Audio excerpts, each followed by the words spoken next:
So guys, जैसा कि हमने पिछले एपिसोड में देखा कि शियाओ ने सभी को बताया था कि मैंने उस वॉइड किंग बिस्ट का खात्मा कर दिया, पर नेदरवर्ल्ड के लोग इस बात को मानने के लिए तैयार नहीं होते और वो उसे एक झूठा इंसान समझ रहे थे और अपने यंग मास्टर मोदाओ को उसे मारने के लिए बोल रहे होते हैं। पर शियाओ ने अपनी पावर छिपाई हुई थी, जिससे सभी को लगता था कि उसके पास सिर्फ 2 इमोर्टल एनर्जी स्ट्रेंथ है। इसीलिए वांगशी नहीं चाहती थी कि शियाओ और मोदाओ आपस में लड़े, जिससे एक स्नेक पेटिशनर ने शियाओ पर हमला किया, पर शियाओ ने उसे घायल कर दिया था और सभी को पता चला कि शियाओ एक बॉडी कल्टिवेटर है, जिससे वो इतना पावरफुल है। शियाओ ने मोदाओ के सामने एक शर्त रखी थी कि जो कोई भी हार जाएगा उसे दूसरे का गुलाम बनना होगा। मोदाओ ने इस बात को स्वीकार किया था क्योंकि लग रहा था कि वो शियाओ को अपनी 10 चालों में ही हरा देगा। उसने शियाओ पर बर्ड अटैक किए, पर उसने आसानी से इस हमले को रोक लिया और एक एक करके शियाओ ने उसके बाकी हमलों को भी रोक लिया था। मोदाओ ने अपनी अल्टीमेट टेक्निक को भी एक्टिवेट किया, पर शियाओ ने उसे भी खत्म कर दिया। मोदाओ हार चुका था, इसीलिए शियाओ ने उसकी गर्दन पकड़ ली और उसे मारने लगा,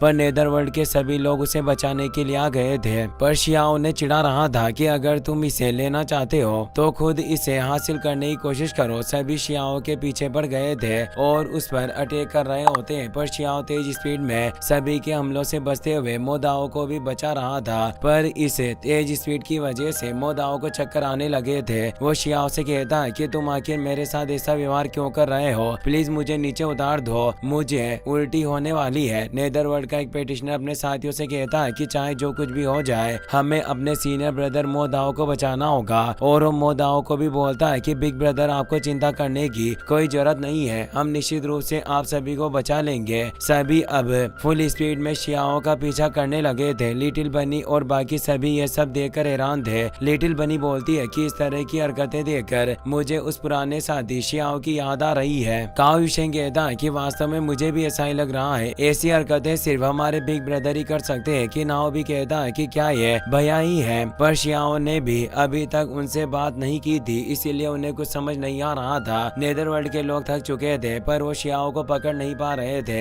एक आदमी अपने साथी से कहता है कि आखिर इस लड़के ने हमारे सीनियर ब्रदर को कैसे हराया होगा, जबकि इसकी पावर तो उनसे भी कम है। वो लड़की कहती है कि निश्चित रूप से इस आदमी ने धोखे से गंदी चालें चली होगी, जिससे हमारे बिग ब्रदर हार गए, और वो सभी शियाओ को धोखेबाज समझ रहे थे। शियाओ को यह सुनकर बुरा लगता है। वो मोदाओ को लेकर एक पहाड़ पर उतर जाता है। मोदाओ को उल्टी होने लगती है। शियाओ बोलता है कि मुझे लोगों के ताने सुनना बिल्कुल भी पसंद नहीं, इसीलिए मेरे लिटिल सर्वेंट तुम्हें इन लोगों को बताना होगा कि मैंने कोई चाल नहीं चली और निष्पक्ष रूप से इस लड़ाई को जीता है। मोदाओ एक सच्चा नेदर प्राणी था। वो अपने सभी साथियों से कहता है कि इसने किसी भी ट्रिक्स का इस्तेमाल नहीं किया और ना ही कोई चालाकी की, मैं इससे हार चुका हूँ। वो शर्म के मारे उन लोगों से आंखें भी नहीं मिला पा रहा था। नेदरवर्ल्ड के पेटिशनर को विश्वास नहीं होता कि आखिर ये कैसे संभव है। मोदाओ बताता है कि हमारे बीच हुई भेंट के अनुसार मैं अब तुम्हारा सेवक बन चुका हूँ और तुम जो चाहो मुझसे करवा सकते हो। शियाओ कहता है कि तुम लोगों ने सुना ना कि अब से ये मेरा सर्वेंट है। नेदरवर्ल्ड की सभी लड़कियां रोने लग जाती है और कहती है कि अगर तुम हमारे सीनियर ब्रदर मोदाओ को लेकर जा रहे हो तो हमें भी अपने साथ ले जाओ, हम आखिर इनके बिना कैसे जिएंगे, हम इनके साथ ही कठिनाइयों का सामना करना चाहते हैं। शियाओ कहता है कि एक सर्वेंट अपने साथ और सेवेंट को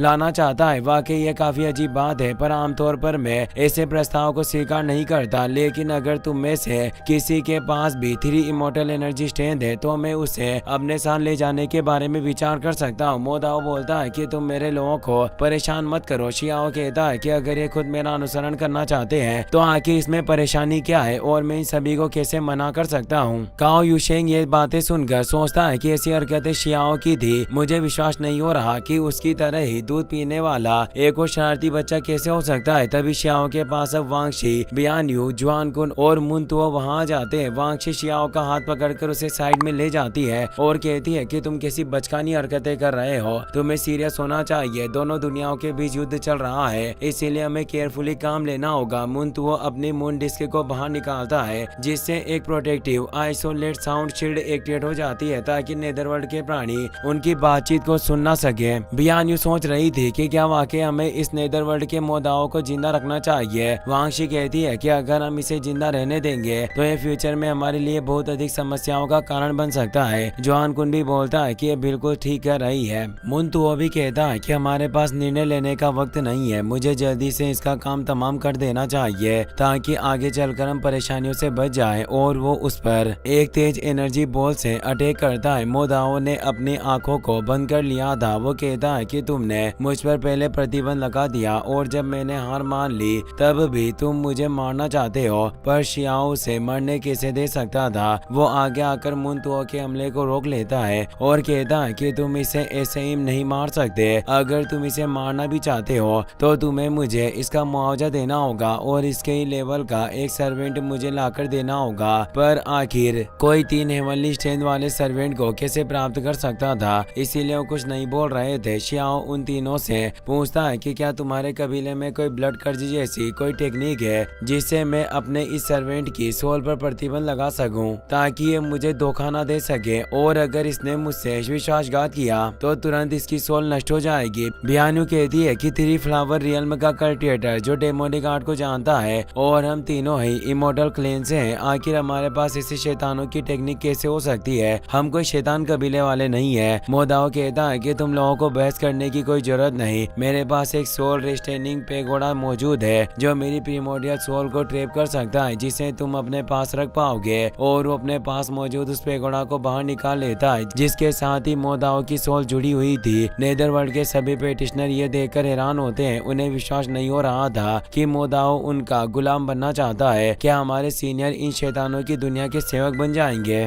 मोदाओ सोच रहा था कि मैंने एक शर्त लगाई और हार मान ली, इसीलिए मैं ये सब कुछ कर रहा हूँ क्योंकि मैं अपने वादों का पक्का हूँ। और उस पेगोडा को शियाओ के पास भेज देता है। शियाओ अपने ब्लड को उस पेगोडा में ऐड कर देता है जिससे अब मोदाओ के ऊपर एक सील लग जाती है। शियाओ बताता है कि मैंने तुम्हारे इस पेगोडा की ब्रेकिंग द सील मेथड को सॉल्व कर लिया है, जिससे अब से तुम मेरे ऑफिशियली सर्वेंट बन चुके हो। और उस पेगोडा को अपने पास रख लेता है। मोदाओ की बॉडी पर अब शियाओ की छाप छूट गई थी। नेदरवर्ल्ड पेटिशनर जू यांगजी अपने साथी केनोपी और लेपर्ड गर्ल से बोलता है कि मोदाओ ने अपने कबीले को धोखा दिया है, इसीलिए हमें उसे जल्दी से मार देना चाहिए क्योंकि हम इसे डीमंस का एक हथियार नहीं बनने दे सकते। केनोपी जल्दी से ऊपर आता है और अपनी स्नेक वेनम पावर से मुनतुओ के आइसोलेटेड बैरियर पर हमला करके उसे तोड़ देता है, पर मुनतुओ अपनी उस डिस्क को वापस ले लेता है। बियानु कहती है कि इसका ये हमला काफी कमजोर था जिससे ये डिस्क भी नहीं टूटी। जू यांगजी और लेपर्ड गर्ल भी ऊपर आ गए थे। वो कहते हैं कि मोदाओ अगर तुम्हारे अंदर थोड़ी सी भी शर्म बची है तो तुम्हें खुद ही अपने आप को खत्म कर लेना चाहिए।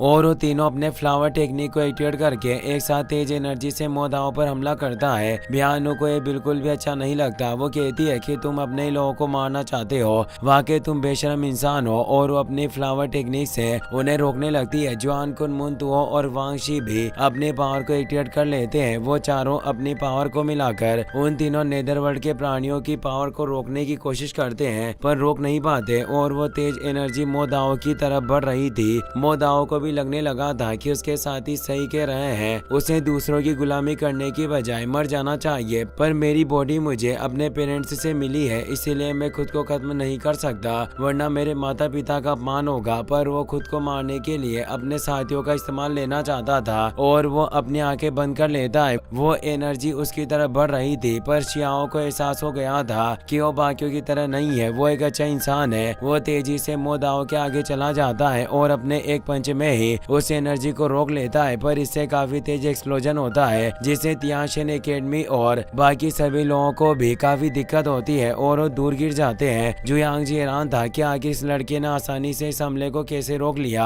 शियाओ मुस्कुराते हुए कहता है कि मोदाओ अब तुम मेरे सर्वेंट बन चुके हो, तुम्हें जिंदा रहना है या फिर मरना है, इस बात का फैसला सिर्फ मैं ही करूंगा। और अब वक्त आ गया है कि तुम लोगों को अपनी पावर का एहसास करवाऊं। मोदाओ कहता है कि मैं तुम्हें प्रोटेक्ट कर सकता हूं, पर जवाबी हमला नहीं कर सकता क्योंकि मैं अपने लोगों को खतरे में नहीं डाल सकता। शियाओ बोलता है कि तुम्हें किसने कहा कि मैं तुम्हें तुम्हारे ही लोगों पर हमला करने को कहूंगा? मैं बुरे लोगों की तरह नहीं हूँ। तुम्हारे इन साथियों के हमलों से तियानशेन एकेडमी के डिसिबल पीड़ित हो रहे हैं, इसीलिए तुम्हें बस उन्हें प्रोटेक्ट करना होगा। शियाओ अब ऊपर अपने साथियों के पास चला जाता है। मोदाओ को हैरानी हुई क्योंकि उसे शुरुआत से ही बताया जाता है कि इस दुनिया के लोग काफी बुरे हैं, पर उसे अब ऐसा नहीं लग रहा था। वो तियानशेन डिसिबल के पास चला जाता है और अपने कल्टिवेशन फ्लावर को एक्टिवेट करके 5 एलिमेंट पावर से सभी डिसिबल के ऊपर एक प्रोटेक्टिव शील्ड को क्रिएट कर देता है। वो सभी डिसिबल प्रिंसिपल सोचते हैं कि इस पर प्रीमोडियल स्पीड के जरिए इसकी सोल को शियाओं के द्वारा कैप्चर किया गया है, इसीलिए अब लगता है कि हम इस पर ट्रस्ट कर सकते हैं और उसे मदद के लिए थेंक्स कहते हैं। पर तभी मोदाओ को अपनी सिस्टर मोजियान की आवाज सुनाई देने लगती है। वो कहती है कि क्या तुम वास्तव में इन डीमंस के साथ मिल चुके हो